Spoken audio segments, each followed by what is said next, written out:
The title of our sermon this morning is As We Forgive Our Debtors. It's a familiar phrase, isn't it?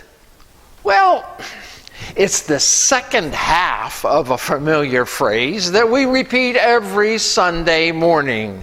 Forgive us our debts as we forgive our debtors.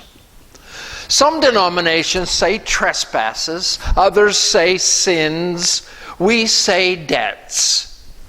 That really doesn't matter. They are all legitimate translations of the Greek text.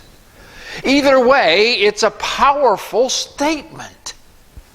I don't know about you, but I have to admit that those words trickle off my tongue every week and seldom sink into my brain. It's quite a commitment when you stop to think about it.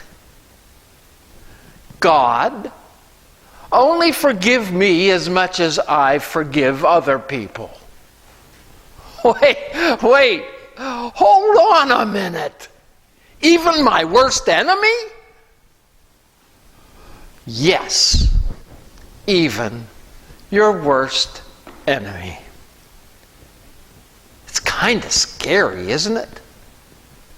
Well, we read Matthew 18, verses 21 through 35 this morning.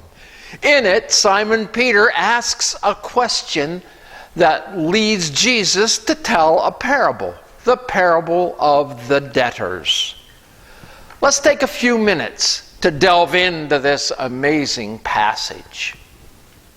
Simon Peter said to Jesus, Lord, how many times shall I forgive my brother or sister who sins against me?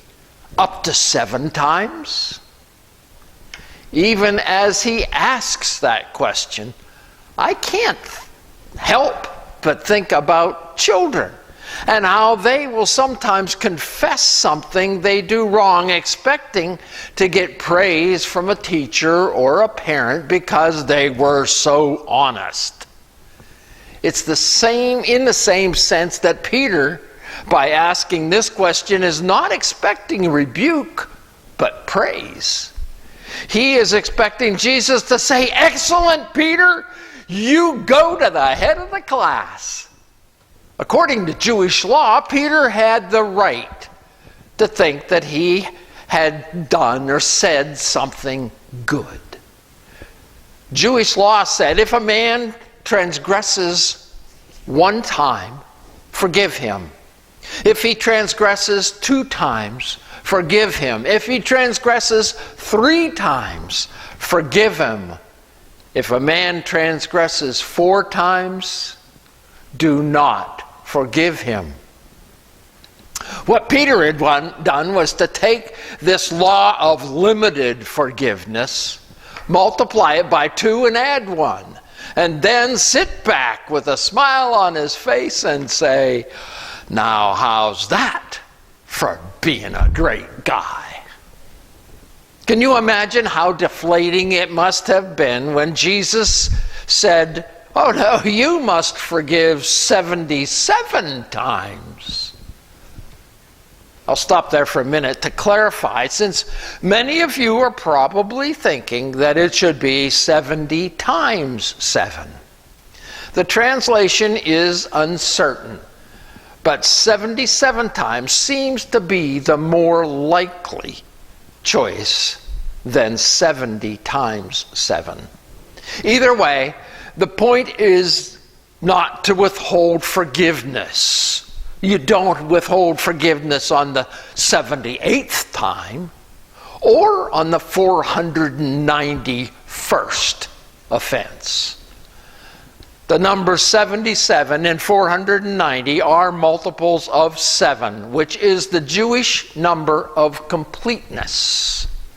So the implication is to forgive no matter how many times it takes. Then Jesus proceeded to tell a story. There was a certain king who had a day of reckoning for his servants. He found one who owed him 10,000 talents. The NIV translation, which we read this morning, clarifies the debt as 10,000 bags of gold. And because he could not pay, the king was about to have him thrown into jail, and the servant's wife and children sold into slavery. In response to the man's pathetic pleadings, however, the king forgave him the entire debt. Whereupon that forgiven servant went to a fellow servant who owed him 100 denarii. A denarii is a small silver coin worth about 1 day's pay. Well, he demanded payment. The fellow servant pleaded for extra time. He wanted an extension, but the man would not hear of it, and he had him thrown into jail. This story got back to the king, who went into a rage. He called on the forgiven servant and said that because of his conduct, he was now to be thrown in jail. His original debt was reinstated. Now the question is, what was Jesus attempting to say to Simon Peter? Through this parable, Jesus says, Peter, you can be forgiven, but forgiveness carries a heavy price. And a forgiven soul should be a forgiving soul. Through the parable, Jesus is saying, Peter, you can be forgiven, but you are starting with the wrong question. Peter starts by asking, how many times must I forgive? The better question is, how many times have you been forgiven? It is a stirring question. If we start by appreciating how we ourselves have been forgiven, then our minds are properly oriented and we are more apt to approach someone who does wrong to us with mercy and grace. It's like the Sunday school teacher who says to the class, who knocked down the wall of Jericho? No one answered, so she called on Billy. Billy, tell me, who knocked down the wall of Jericho? Why are you asking me? I didn't do it, and I don't know who did. And besides, if I did know who did it, I wouldn't rat on them. The teacher became very angry and marched Billy right out of the classroom down the hall to the Sunday school superintendent. Mrs. Archer, Billy refuses to tell who broke down the wall of Jericho. I demand he be disciplined.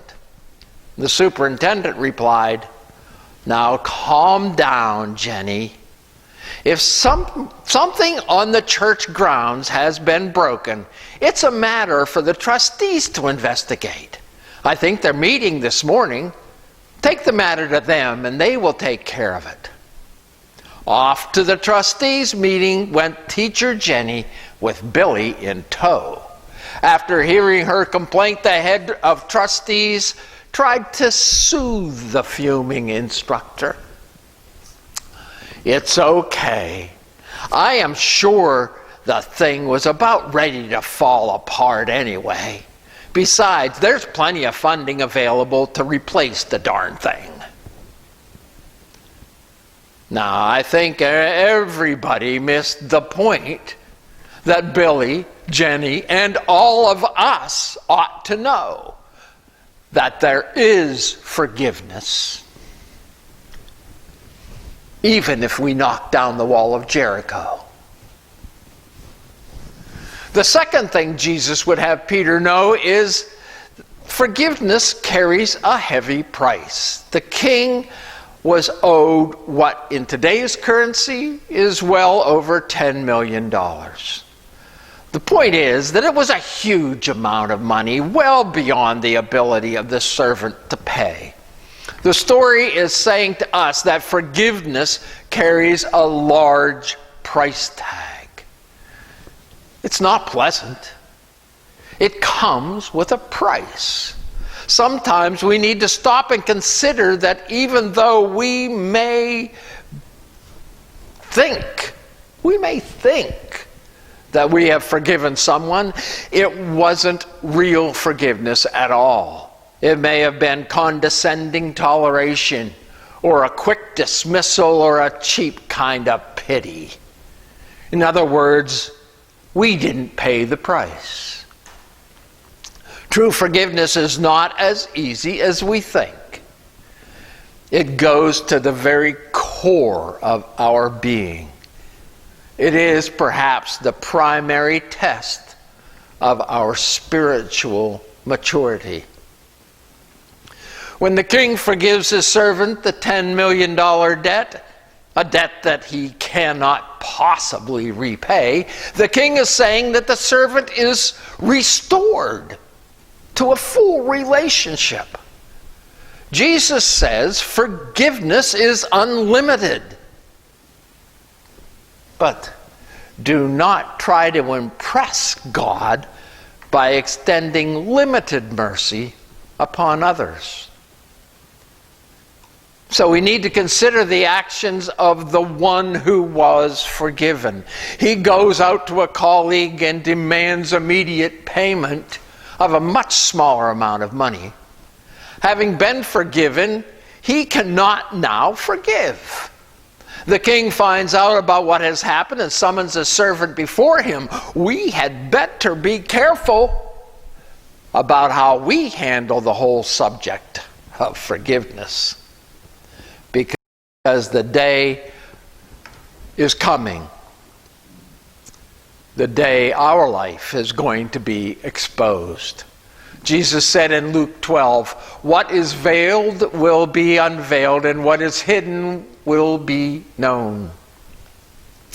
Nobody is going to get away with anything. One day we are all going to get caught and exposed. Every impure thought, every self-seeking act, every cruel word, every lifelong grudge, and every unresolved dispute will come out. The whole point of the cross is to let us know that we fall so short of goodness and godliness, and that one time or another we have all played the role of this deplorable forgiven servant. Jesus may have said that we need to forgive 77 times or 490 times. That's 70 times 7. That doesn't matter. The fact is, I can't think of anyone who has sinned against me 77 times, and certainly not 490 times. But I have to be honest and tell you that during the span of my lifetime, I have sinned against God way more than 490 times. Once we understand the depth of our own sin, then we will forever be motivated to get involved in the process of forgiveness. My friends, the lesson God has for us this morning is as simple to understand as it is difficult to accept.